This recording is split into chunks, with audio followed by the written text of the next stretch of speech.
Hey, it's Colin. How's it going? The Game Boy was released in 1989 and was an instant hit worldwide. Nintendo sold over 1 million units in North America alone within a few weeks. An entire generation of kids had grown up playing the Nintendo Entertainment System, and now they were able to take Mario, Link, and Donkey Kong wherever they went.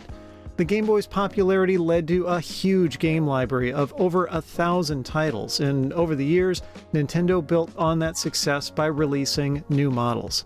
The Game Boy Pocket, Color, and Advance series all pushed the ecosystem forward in various ways, and built a lifetime fan base, myself included.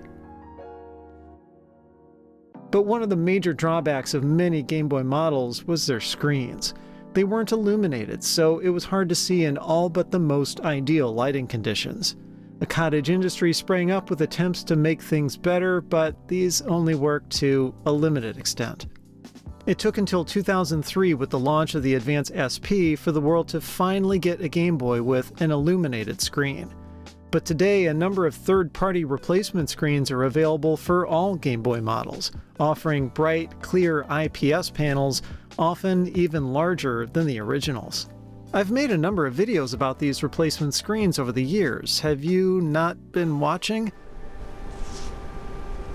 Anyways, as terrible as the original screen looks, there is something to be said for restoring a fully original time capsule.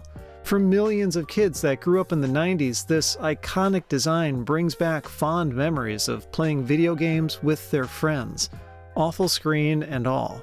So if that's important to you, it is indeed worth repairing an original Game Boy screen. Now get back to work. And as always, thanks for watching.